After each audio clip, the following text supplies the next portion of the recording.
Hi, my name is Bashi, and this is my solution for 2-sum. So let's go ahead and read the problem description and see what they're actually wanting us to do. So, given an array of integers called nums and an integer called target, return the indices of the two numbers such that they add up to a target, right? So we're looking for two numbers that add up to a specific target, but we don't want to return those numbers, right? We want to return the indices of those numbers. So you may assume that each input would have exactly one solution, and you may not use the same element twice. You can return your answer in any order. So what does this actually mean? It means we're going to be given an array, right? It's going to have some numbers in it.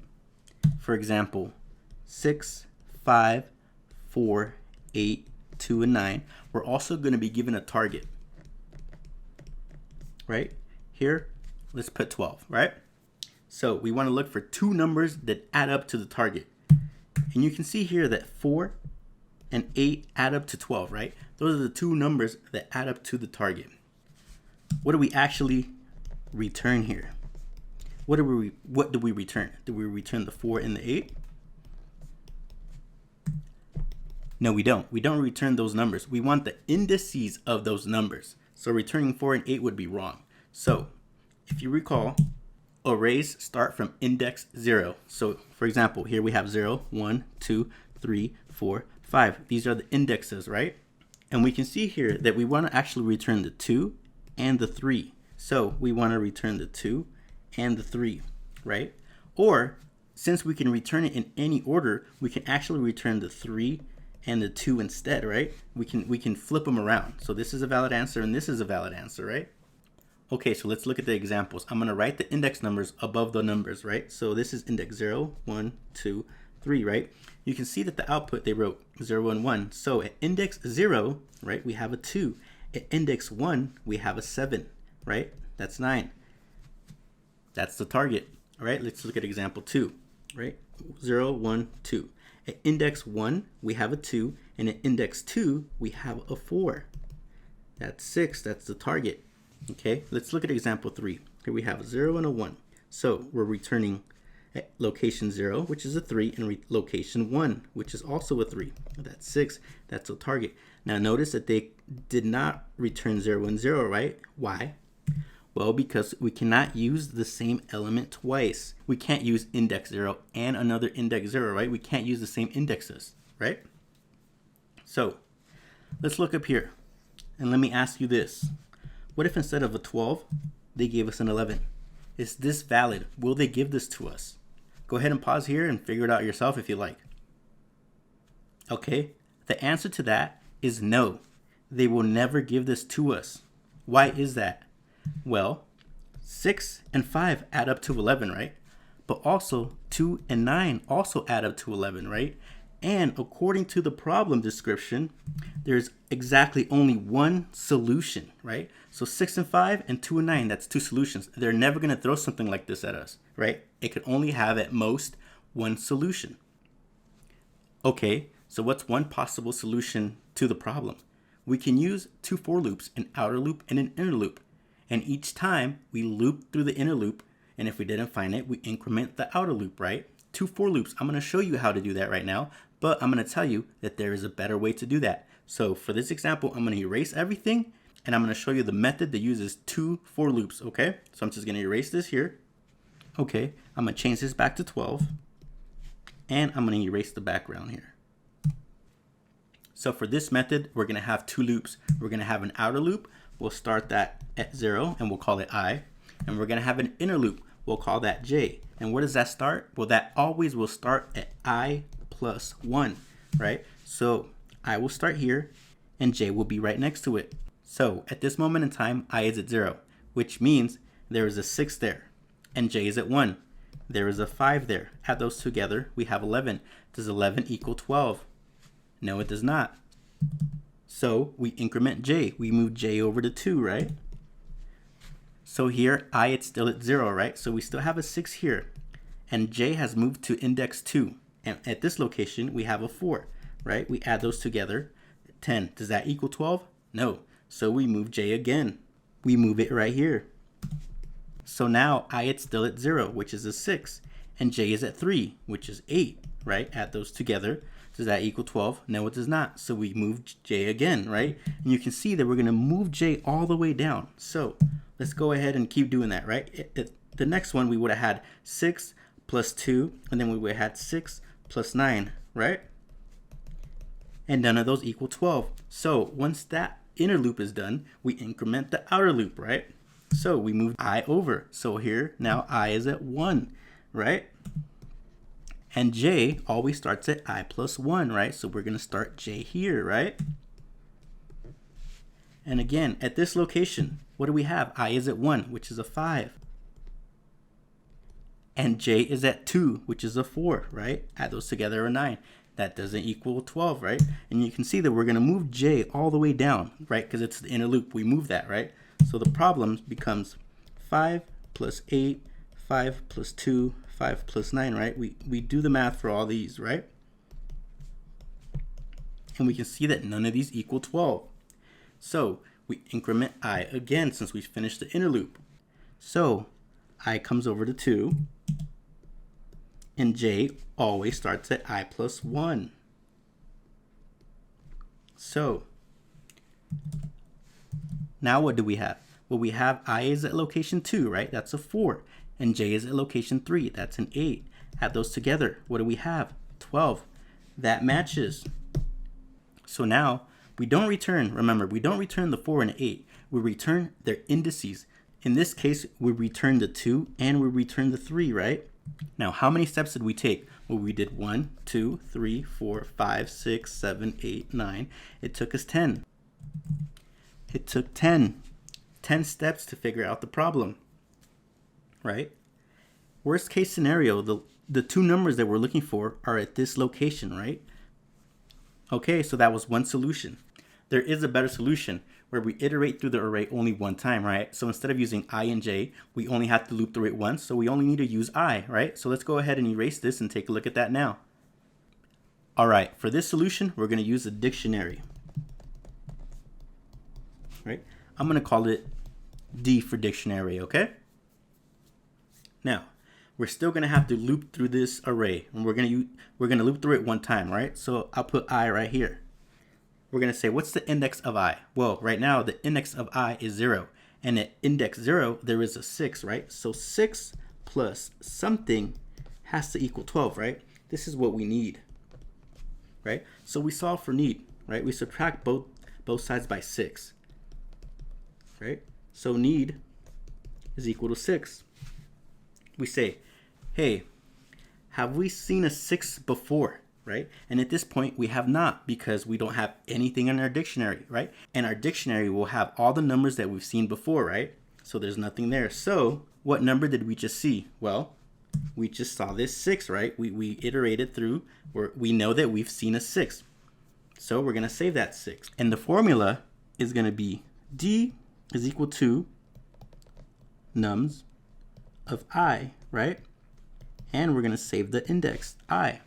Recall that this array, they call it nums, right? So this is the nums array, right? So look up here at location I, right? Nums of 0 is 6, right? So we want to save D of 6. Well, what do we want to save? Well, we want to save the index where we saw that number. Well, where's that index? Well, it's I, right? Right now it's 0. So 6 is at location 0. So we say that we saw 6 at location 0. So we move on, right? We increment I. I moves over to 1, right? And we say, well, what's at location I? Well, I is at index 1. And at index 1, we have a 5, right? 5 plus something equals 12, right? This is what we need. Let's solve for that again, right? So this is our target minus the number that we're currently looking at. So we need a 7, right? We say, hey, have we seen this number before, right? We look up here, we look in the dictionary. Well, no, we haven't seen a 7. So we're going to save 5 because we just saw 5, right? Again, let's go ahead and save that number.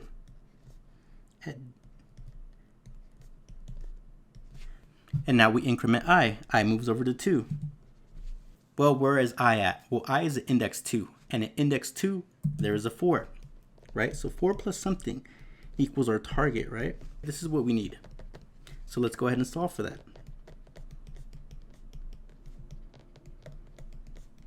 So we need 8. We ask ourselves, have we seen this 8 up here? The answer is no, we haven't seen this 8. But you know what we did? But you know what we did just see? We saw a 4. So let's go ahead and save that 4. So we saw this 4 at index 2. So after that, we move I. So I comes over here. And what does I contain? Well, I is currently at index 3. And at index 3, there is an 8.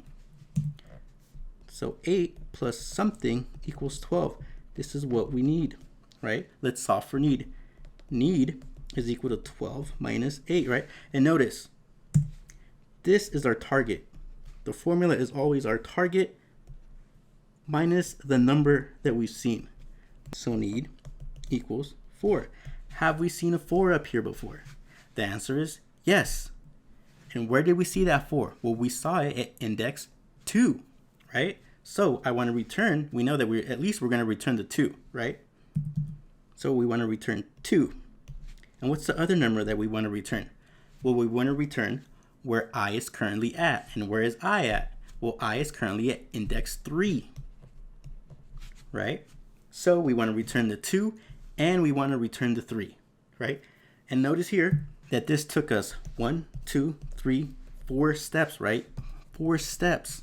So instead of having big O of n squared time complexity, we just solved it in O of n time, right? Because we only have to loop through it one time. All right, I'm gonna go ahead and erase this. So I'm gonna head back to LeetCode and I'm gonna solve this problem using C#. And then I'll give you the equivalent in Python, right? So here we go. I'll go ahead and make this big so you guys can see. I think about there is good. Now the first thing I'm gonna do is declare an integer, right? And this is what we need.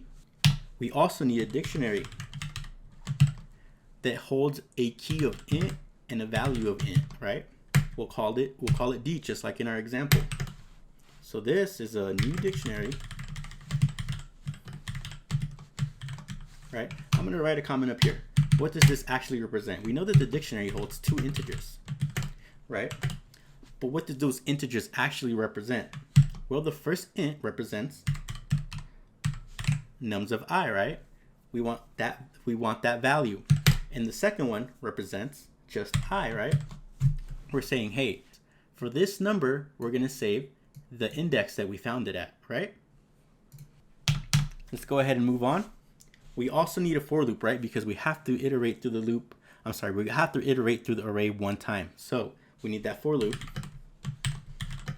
Remember, we started at 0 to the length of nums.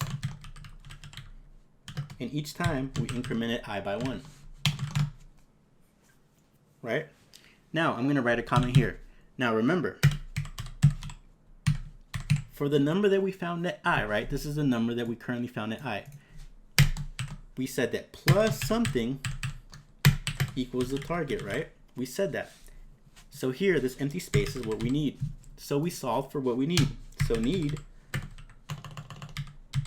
is equal to the target minus nums of I, right?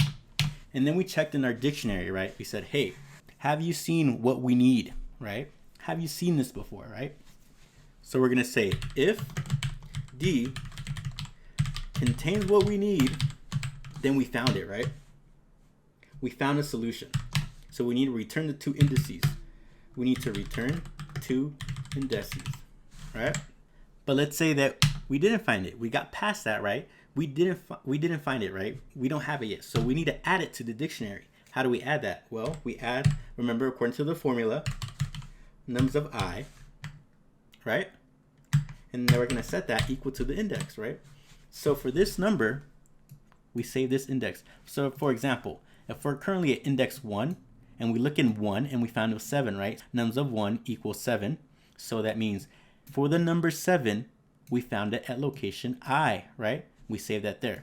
Okay, so let's head back up here. So what do we want to return if we found it? We want to return the 2 indices, right? We want to return a new integer array that contains those 2 indices.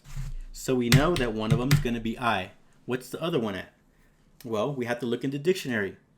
Look up here. Nums of I plus what we need equals the target. And if we got here, that means we found it, right? What we need is already in a dictionary. So we have to look in the dictionary and say, hey, where did we find what I need, right? This is going to return the index where we found what we need. And with that, that's pretty much it. It's solved. But in C#, I do have to return something or else the compiler will yell at me.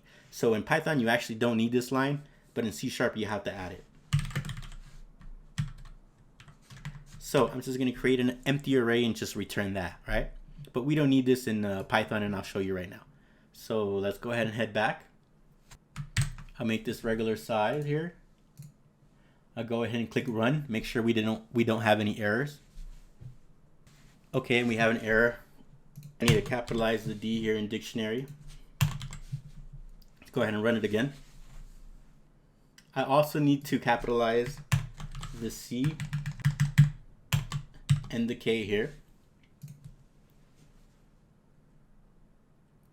Okay, we pass all test cases here. Let's go ahead and submit it. All right, and you can see that we passed all cases. So let's go ahead and do the same thing for Python. So I'm going to come up here, change it to Python. I'm going to go ahead and get rid of this. I'm going to go ahead and paste this, right? So look, we have the dictionary. We have the variable need, right? So we're saying create a dictionary. Now we're saying start a for loop at 0 and go all the way to the end of nums, right? Now we say need is equal to target minus nums of I, just like we did in C#. We say if what we need is in D, right? If we've seen it before, because this is what we need. If we've seen that before, then we return the indices. Otherwise, we add our current number and its index to the dictionary. And like I said before, you don't need this, but C# makes you put it in or else the compiler will yell at you. So we'll go ahead and run, see if we pass the test cases, which we do, and we're going to go ahead and submit. And there you go. You can see that we beat all the test cases for this as well. And that's my solution for twosome. If you found the video helpful, go ahead and give me a like. Consider subscribing, and if you have any questions, go ahead and leave a comment. If you have a suggestion for a problem, go ahead and leave it in the comments as well. That's pretty much it, and thank you for your time.